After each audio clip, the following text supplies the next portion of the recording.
Hi, it's Jake here. Welcome to a special episode of The Voluntary Life. It's December, and at this time of year, I do some goal setting, and I look towards the year ahead and think about what it is that I want to achieve, what my goals are, what projects I'm going to work on. And I've done a previous episode about that, about goal setting. But it's not just the end of December, it's also the end of 2019. It's the end of a decade, and I've been thinking about the decade gone by, the 2010s, and I've been doing an end of decade review as well, reviewing how my life has changed over the last decade and what I want from my life going forward. What do I envisage for the decade ahead? So in this episode, I'm going to tell you about how I've been thinking about this, and I'm going to talk about the changes that I'm going to make and how it affects this podcast. I've been doing a lot of looking back and reflecting this year, partly because I moved all my old journals into a new journaling application. The application I'm using now is Day One, and Day One has a nice feature called On This Day, which shows you all of the previous journal entries that you've done for previous years of today's date. And I've been journaling for so long now that I have over 20 years of entries to look back on. So when I open my journaling application, I can see what I wrote stretching back over a couple of decades. And it's very interesting to look back. Sometimes it's painful too, because it's not just the good things that I've journaled about. I've also journaled about difficulties I've been having, tough times, and so forth. And sometimes I wonder when I'm looking back on all of this, is it actually helpful and good to look back on the tough times as well as the good times? I know there is a branch of psychology called positive psychology, and some of the things that I've read about positive psychology suggest that actually you shouldn't look back on bad stuff. You should focus on the things that you're grateful for and the good things in life and so forth. I'm not so sure. I think it's an interesting question, and I haven't made up my mind about that, but I think there's some good reasons to look back on the tough times too. I'm getting older now. In a few years' time, I'm going to be 50, and so I have a lot more to look back on now. Getting older has a lot of disadvantages, but one of the potential advantages of getting older is that you have the chance to become wiser. I think, in fact, it's your responsibility to try and be wiser as you get older. I've been thinking for myself about what would it mean for me to be wiser, and I think it means making sense of all the data that you have accumulated through your own life experiences and being able to draw some conclusions from it. And as I look back on my own life and my own experiences, and when I see my older journal entries, I think about what I can learn from the experience of reviewing that data. And that has to include the good times and the bad times. It's a bit like when you have statistical data and you're trying to draw patterns from it. You can't cherry pick from the available data. You have to try and create a statistical analysis taking into account all the data, or at least you have to have good rules for what data you're excluding and be very conscious about that. So these are some of the thoughts I've been having as I've been reflecting on the decade gone by and the decade ahead.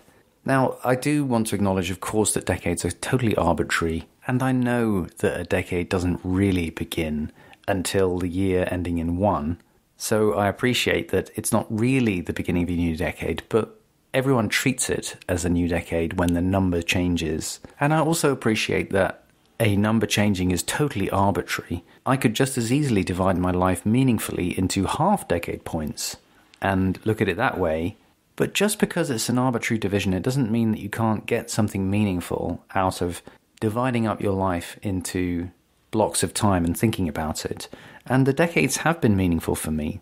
For example, I started the 1990s by leaving home, and I finished the 1990s by starting a business. And I started the 2000s starting a business in January 2000, and I finished the 2000s quitting my job with the company that I sold my business to in 2010. And I've been reflecting on the 2010s, which have been wonderful years for me. I've had the best decade of my life in many ways. I became job-free. I spent many years traveling. I got married and started a family. And an important part of the last decade for me has been my podcast, putting my ideas out there and getting to hear from listeners and meet listeners and get feedback and support from listeners has been a wonderful part of this decade for me too.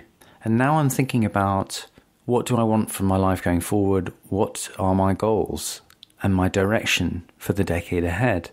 And I'm still thinking about that. And there's lots that I could say about that. But one thing that I want to tell you about is my thoughts about the podcast. When I reflect about it, I realize that I've told you all the best ideas that I know about the core topics of the voluntary life. Hey, it only took me 400 episodes. But I don't have much more to say about entrepreneurship, financial independence, and the other core topics that I talk about. You pretty much know everything that I think about these things now. If the Voluntary Life were a news or current affairs commentary podcast, I could just keep on going because there'd always be new current affairs topics to talk about. But that was never the idea of the Voluntary Life. I always wanted to make this podcast about sharing useful ideas that you can implement. And the closest I've come to kind of a commentary on things is the reviews that I've done of books.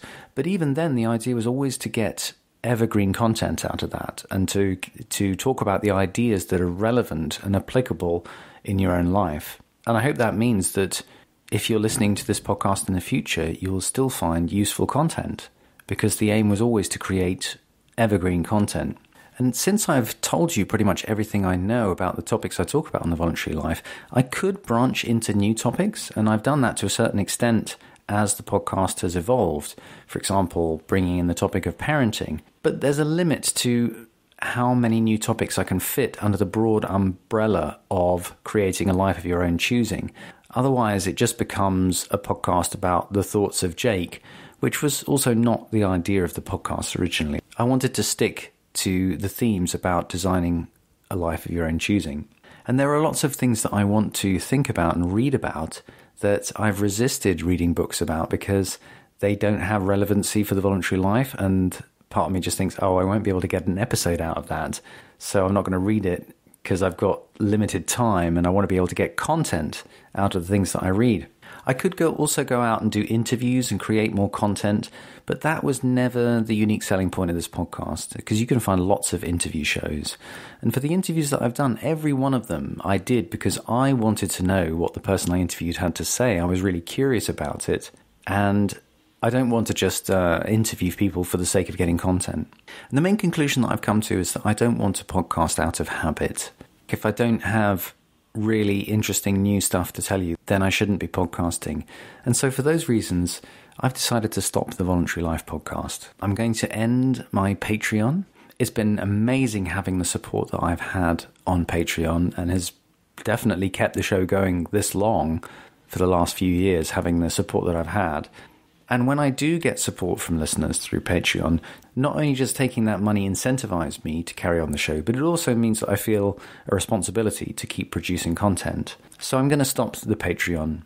For patrons who are listening, I'm going to leave all the content up in Patreon for January, but you won't get charged for January. So you can download old episodes during January, and then I'm going to close the Patreon site completely. I'm thinking of releasing the bonus episodes that were for patrons only on the main Voluntary Life feed, because I actually got 100 bonus episodes. So even though this is the end of the Voluntary Life podcast, there's an awful lot of content that I can still release.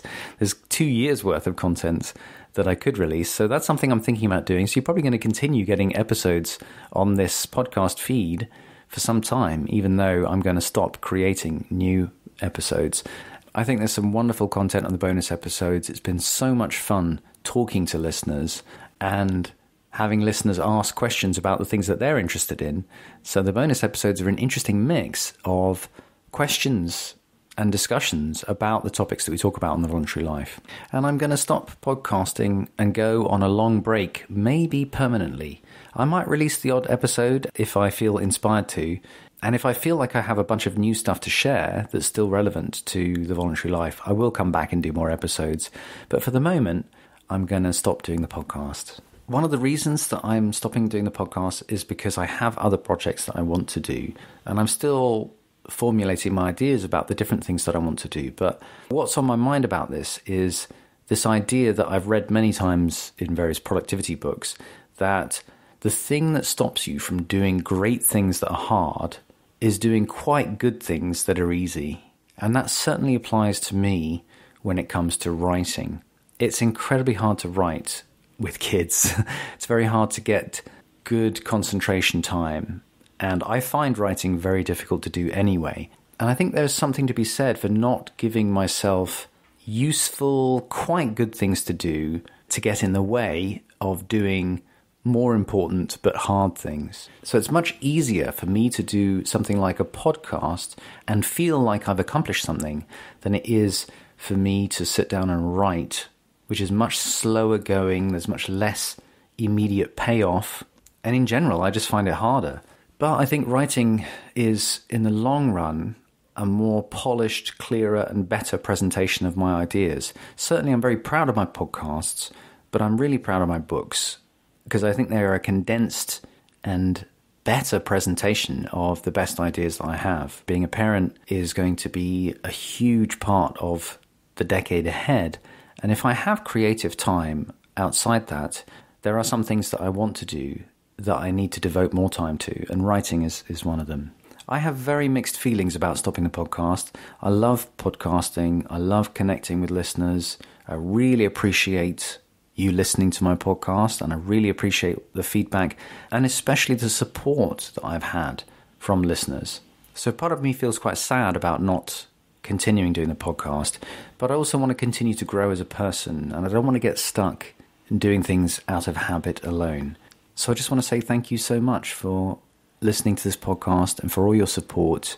I have enormous respect for the people who listen to my podcast and write to me and support me. You are such a wonderful, interesting, clever group of people. It's been a real honor. Thank you so much for listening.